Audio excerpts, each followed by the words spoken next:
Avec vous sur Sud Radio pour le 10h midi, 10h30, carte blanche à un invité. Ce matin, Xavier Hofer, bonjour, vous êtes criminologue, vous êtes avec nous ? Oui, je suis là. Vous êtes là. Il y a quelques jours, Interpol a émis un avertissement mondial face au crime organisé qui a adopté un comportement, je les cite, opportuniste et prédateur sans précédent concernant les vaccins. Donc, vous êtes criminologue, spécialiste des réseaux criminels. On pouvait imaginer que ces gens s'en prennent aux vaccins. Ça ne vous étonne pas ? Non, d'autant moins que le comportement, la définition même du crime organisé est qu'il est composé uniquement, exclusivement et je dirais même séculairement de prédateurs violents. Vous et moi avons un métier que nous exerçons pour gagner notre vie. Les criminels organisés, c'est-à-dire ceux dont la vie tourne autour de l'activité criminelle. On ne parle pas de l'individu qui va voler un carambar au supermarché et puis une fois dans sa vie. On parle de gens qui sont dans l'activité criminelle en continu. Ces gens-là n'ont pas à proprement parler de métier. Ils sont des prédateurs, c'est-à-dire qu'ils exploitent diverses failles dans la société pour s'enrichir sans travailler, et souvent violents, c'est-à-dire qu'ils se servent de la violence. Mais ce sont surtout des opportunistes. Ils fonctionnent exactement comme le lion fonctionne autour du troupeau de zébus.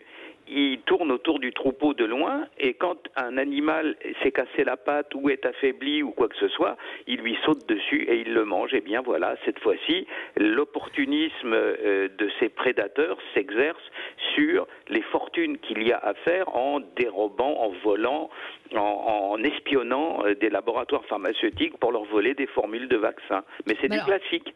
Mais c'est pas évident quand même, parce que escroquer des gens avec des faux médicaments, ça, c'est une chose. Fabriquer des faux vaccins, c'en est une autre. Non, mais on peut au moins prétendre de le faire, et puis on peut essayer d'entrer en contact avec des entreprises peut-être moins avancées dans la préparation du vaccin en disant on a piraté telle ou telle boîte, on a la recette du vaccin en question. N'importe quelle société peu honnête peut comme ça gagner du temps. Et le temps, c'est de l'argent, comme vous le savez. Alors d'autant plus qu'à l'heure actuelle, moi je suis assez suspicieux sur les gens qui nous disent que le piratage informatique, c'est-à-dire le fait de pouvoir entrer dans les ordinateurs des autres et y voler à peu près ce qu'on veut et contrôler, ça n'est pas vrai. Je vois, vous savez, les criminologues ont cette spécialité, c'est que nous fréquentons les gentils, comme par exemple les journalistes, mais les méchants aussi parfois. C'est-à-dire que je connais des pirates informatiques, à l'heure actuelle, je peux vous dire, ils entrent à peu près où ils veulent, et notamment dans les laboratoires pharmaceutiques. Donc c'est une menace. Au moment où on parle, c'est déjà à l'œuvre, quoi. C'est pas quelque chose d'hypothétique, de plus tard, etc. C'est maintenant. Mais à qui ça s'adresse? Alors d'abord, qui sont-ils? Enfin, si on peut répondre d'une manière un peu globale, c'est-à-dire qui sont ces prédateurs, qui sont ces escrocs, parce qu'il n'y a pas d'autre mot. De quel pays viennent-ils? Est-ce qu'on peut avoir est-ce qu'on peut avoir des informations? Oui, bien sûr, on en a, je veux dire, même on les connaît, enfin non, on en connaît un certain nombre. En gros, ce sont des gens qui ont de hautes capacités professionnelles dans le domaine de l'informatique, mais qui, vivant dans des pays pauvres ou désorganisés, gagnent misérablement leur vie en faisant un boulot honnête d'informaticien et gagnent des fortunes en étant pirates. Alors, mettez-vous à leur place, mais ils n'hésitent pas, quoi. C'est souvent des anciens pays de l'Est, ou à l'heure actuelle, vous êtes dans les pays qui vont entre, en gros, les limites de l'ex-URSS et puis le fin fond de l'Asie centrale. Vous avez là des gens très qualifiés. C'est aussi le cas en Afrique. Vous avez des informaticiens très doués sur le continent africain, mais bon, le développement de la société ne leur permet pas à ce qu'eux considèrent de gagner bien leur vie ou de pouvoir s'offrir les voitures dont ils rêvent, la villa, etc., avec honnêtement, alors ils le font malhonnêtement. Et ils ont d'autant plus d'aisance à le faire que les grandes sociétés informatiques, celles qui dominent le monde, qu'on appelle les GAFA, ou GAFAM, si on y ajoute Microsoft, se fichent des problèmes de piratage de manière éperdue, quoi. Ils y attachent très peu d'importance et en gros, ils laissent les pirates agir à peu près sans contrôle trop souvent. Mais alors, par exemple, pour les vaccins, comment vont-ils les écouler? Qui est leur cible? Parce que c'est pas évident. Vous pouvez acheter du Viagra ou d'autres médicaments sur Internet, mais acheter un vaccin sur Internet, c'est pas évident. Donc, il faudra forcément qu'il y ait une filière d'approvisionnement qui soit elle aussi mafieuse. Je ne pense pas que ça se présente dans ces conditions-là. Je pense qu'ils connaissent les individus qui se livrent à ce piratage-là, ne le font pas au petit bonheur à la chance. Ils le font car on leur a passé commande. Donc quoi, des États? Donc des États? Non, pas forcément, des intermédiaires. Vous savez, il y a des tas d'endroits où l'État existe peu ou pas, où il est fictif. Pensez au continent africain, sur le continent africain, beaucoup d'États qui ont une représentation aux Nations Unies, qui ont un drapeau, qui ont un hymne national, etc., ne savent pas trop ce qui se passe à 20 kilomètres de la capitale, quoi. Donc il suffit que ce soit un roitelet local ou quelqu'un qui a une capacité de piratage ou qui a mis la main sur une équipe de piratage. Par exemple, vous avez au Nigeria, qui est un pays énorme, hein, plus de 100 millions d'habitants, grosse capacité pétrolière, etc., vous avez des sociétés criminelles qui sont des amicales étudiantes qui ont mal tourné. Vous avez des confréries étudiantes au Nigeria qui sont devenues d'authentiques sociétés criminelles et qui sont actives dans le domaine de la prostitution, dans le domaine du trafic des êtres humains, etc. On les connaît. Sans arrêt en France, il y a des procès avec des Nigérians qui ont importé des jeunes femmes via le trafic d'êtres humains à travers la Méditerranée pour les prostituer, etc. Ouais. Ces gens-là, ils tombent sur des jeunes femmes un peu naïves, ils les prostituent, ils tombent sur des ingénieurs en informatique peu scrupuleux, ils les achètent et ils les forcent à travailler pour eux. C'est comme ça que ça se passe. Mais vous n'avez pas un individu qui se réveille un matin en disant « Tiens, je vais essayer de voler un vaccin, je vais voir ce que je vais en faire ». Ce sont des vols sur commande, comme dans le domaine de l'art. Quel est l'intérêt pour celui qui va acheter ces vaccins contrefaits? On voit bien celui de ces prédateurs qui est évidemment de gagner de l'argent, c'est qu'ils vont les payer moins cher. C'est quoi l'intérêt de... Eh ben, c'est de se brancher... Où ils se font avoir? C'est de se brancher après ça sur des réseaux de diffusion et de les diffuser. Les réseaux de diffusion, vous savez, prenez le cas par exemple du Mexique, vous avez une grande partie du territoire mexicain qui échappe à l'autorité de l'État de facto, c'est-à-dire que ce sont des cartels qui font la loi. Les cartels en question, à l'heure actuelle, ils gagnent de l'argent en vendant de la drogue, de préférence hors de leur pays, parce que ça leur rapporte plus, c'est pas par scrupule moral, hein. Et en même temps, ils gagnent aussi beaucoup d'argent en pillant les réservoirs d'essence et ils fournissent à la population de l'essence volée moins cher.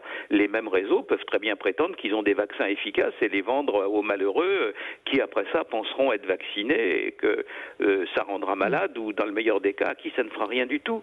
Vous savez, ces gens-là sont totalement sans scrupules. C'est l'argent et le plus d'argent possible, le plus brutalement possible, et d'autant plus que dans beaucoup de pays du monde, ces bandits-là, ces grands chefs de criminels, ont une durée de vie assez brève. C'est-à-dire que vous prenez les cartels au Mexique, le type qui est à la tête d'un cartel pendant 5 ans, c'est un miracle. Hein. D'ordinaire, il est tué et remplacé bien plus tôt que ça. Donc il faut que ça aille très vite et très fort. En plus de ça, ceux qui, notamment en Afrique et en Amérique latine, se livrent à ce genre de trafic, le trafic de faux médicaments, le trafic de vaccins, etc., sont en même temps ceux qui se livrent au trafic de la drogue, et souvent, ils consomment eux-mêmes pas mal de ce qu'ils vendent, quoi. Donc ce sont des gens qui sont souvent avec la cocaïne dans un état d'exaltation, et ce qui peut arriver au reste de l'humanité, pardonnez-moi l'expression, mais ils s'en fichent, hein. Oui. Est-ce que la France est concernée par ces faux vaccins? Moins directement, parce que la France est un pays très bureaucratique où tout est contrôlé. Vous avez qu'à voir, toutes les administrations ont des inspections, des gens qui sont chargés de vérifier, etc. Et en Europe occidentale en général, et notamment en France, on a un impact beaucoup moins fort des médicaments contrefaits ou sous-dosés, etc. Ça peut représenter quelques pourcents du total des médicaments vendus, mais ça n'est pas un phénomène massif. En revanche, notamment sur le continent africain, la moitié des médicaments parfois est contrefaite ou sous-dosée. Comment est-ce qu'on lutte contre ces cartels, contre ces prédateurs? On va les appeler prédateurs parce qu'il y a des cellules, même en France, mais le temps n'est pas le même. Vous disiez qu'ils sont extrêmement rapides, ils sont prêts déjà, même presque avant que le vaccin soit prêt, ils ont déjà anticipé. Et nous, on a des administrations très lourdes. Et oui, et alors ça n'arrange rien, je ne veux pas comme ça désespérer les gens, mais quand il y a en plus la couche européenne où il y a maintenant 27 pays et il faut mettre tout le monde d'accord avant de bouger le petit doigt, je vous garantis que ça ne va pas très vite. Alors naturellement, ça c'est la mauvaise nouvelle, mais la bonne nouvelle c'est que ceux qui sont capables de faire ça, de se livrer à ce genre de piratage, vous vous rendez compte que c'est pas un gamin de 14 ans avec un ordinateur à 1000 € qui va pouvoir entrer dans un laboratoire hyper protégé, j'entends par intrusion informatique, et se livrer à ça. Ce genre de piratage nécessite une énorme puissance de calcul. On ne peut pas faire ça avec un petit ordinateur qu'on achète au supermarché du coin, quoi. Il faut du crime organisé. De calcul, et la puissance de calcul nécessaire au piratage, elle coûte cher. Il faut donc des gens qui sont capables d'investir. Si vous voulez acheter sur le darknet, vous savez, sur la partie immergée en profondeur du web, de l'Internet, si vous voulez acheter de la puissance de calcul permettant une puissance de calcul telle qu'elle vous permette de pirater des ordinateurs très protégés, par exemple de laboratoires pharmaceutiques, c'est un investissement de plusieurs dizaines de milliers d'euros, avant de savoir si on peut simplement y arriver.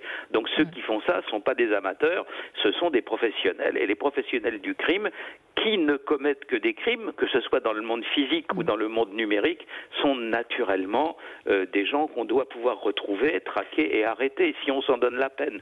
Si on s'en donne la peine, c'est bien là la question. Merci Xavier Hofer d'avoir été avec nous ce matin sur Sud Radio. Le conseil qu'on peut quand même donner à nos auditeurs, c'est d'une manière générale de ne pas acheter de médicaments sur Internet proposés par des sites qui ne sont pas officiels, et puis de se méfier des aubaines, des choses qui paraissent trop belles pour être vraies. Je crois que les messages du type je suis très malade en Afrique, j'ai des mines d'or, etc.